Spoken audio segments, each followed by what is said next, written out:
First, Europe is like for me, it's a continent that has lots of countries, and with all these countries comes a lot of culture and history, and it's a good place to be because it's many small countries in a small continent, and you can get lots of different stuff in a very short time. Continent, a little bit artificially made maybe, but a continent. En reprenant la phrase du général de Gaulle, l'Europe s'arrête à l'Oural et au Bosphore. Mais je me questionne sur la validité de cet espace. Parce que en fait, l'Union européenne, ça ne finit pas strictement quelque part. On ne peut pas dire ici c'est l'Union européenne, on marche 10 mètres vers l'Est et puis ça n'est plus l'Union européenne. Ça c'est l'influence de l'Union européenne. Ce que je trouve qui n'est pas du tout juste, c'est que l'Europe, ça c'est pas l'Union européenne. Il faut voir la différence parce que à côté de 27 pays européens, il y a les pays non européens qui sont aussi, du point de vue géographiquement, ils sont encadrés sur le continent européen. Pour moi, quand je parle d'Europe, je pense plus à ce terme géographique, mais dans la vie quotidienne, on mélange les deux termes. C'est d'abord une entité politique, l'Union européenne, compte 27 États membres qui ont décidé de se réunir. C'est un ensemble de paix, de prospérité, de stabilité qui font contrepoids à la tragédie de la Deuxième Guerre mondiale. C'est avant tout un projet et je pense qu'il est important de dire que c'est un projet d'avenir. C'est une construction et le terme construction veut dire très clairement que c'est une dynamique. Rien n'est terminé encore aujourd'hui, tout est à faire. Europe to me is different states that has tried to find out how to cooperate about issues that are bigger than just the national borders, the economy, the climate. C'est un projet unique d'État, disons, d'une institution supranationale, parce que vous avez quand même des États qui ont quelque part sacrifié de leur souveraineté. Ça ouvre des portes à la fois pour les petits États membres qui auraient du mal à exister peut-être sans l'Europe. On a vraiment la possibilité d'influencer un peu ce qui se passe dans le monde grâce à l'Europe. You know, it's like a team. It's a huge team. Everyone's holding hands. Everyone's working together.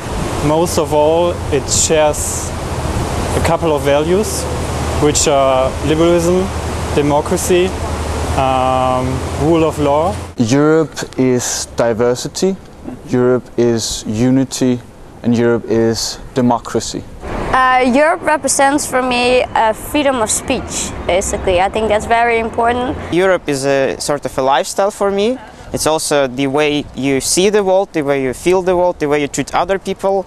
I think Europe is a very nice place and very nice lifestyle to belong to. And I really consider it some kind of like that Europe has influenced my personality and where I have been to Europe, what I have seen in Europe. It also is a large part of me, of my identity. For me, Europe, it's not just all the countries of Europe. It's the cultures. I mean, for me, it's all the people with different way of thinking, different cultures, different languages, and it's an opportunity to learn a lot of things, to learn and meet people and, I don't know, get open-minded. For me, it's sort of a family thing because my family's dispersed all over Europe, and it's also to do with friends, and so it's more people than anything else. Obviously it's the continent and the European Union as well, but I associate Europe with people. Europe doesn't really feel that relevant, I think, living in England. People don't find it impacts their daily lives all the time, and I think that's just the way my relatives see it in England anyway. Well, I think I've got a fairly troubled relationship with Europe at the minute. At the minute, I think that it represents a particular political consensus regarding how we should structure society. And it's got a very definite view of how the world should be and how the economic sort of structure of society should be.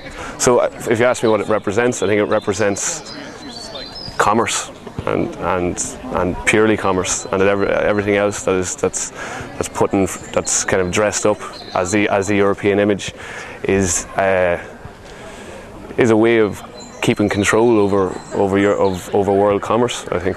I don't know, Europe represents like more open borders, bigger development and more opportunities. L'Europe représente pour moi surtout une chance, c'est la chance de vivre en sécurité, en paix, d'avoir un niveau de vie élevé. Mais je viens d'une région qui a eu la guerre, les Balkans, donc pour moi l'Europe premièrement représente la paix. Deuxièmement, ça représente l'unification du marché intérieur, la libre circulation des personnes, des services et des capitaux.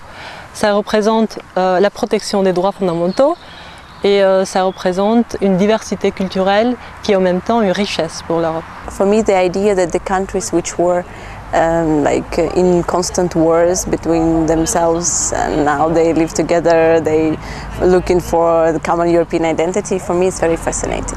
L'Europe, pour moi, c'est l'endroit où on a une grande diversité de la culture, des traditions, de gens. Donc, avant tout, c'est la diversité. There was a motto of the European Union which says that unity in diversity. I think that was Europe's task to me. Before leaving my country, I never really thought what Europe could mean for me. So it's just after my Erasmus exchange that I think that we European people have really something to be proud.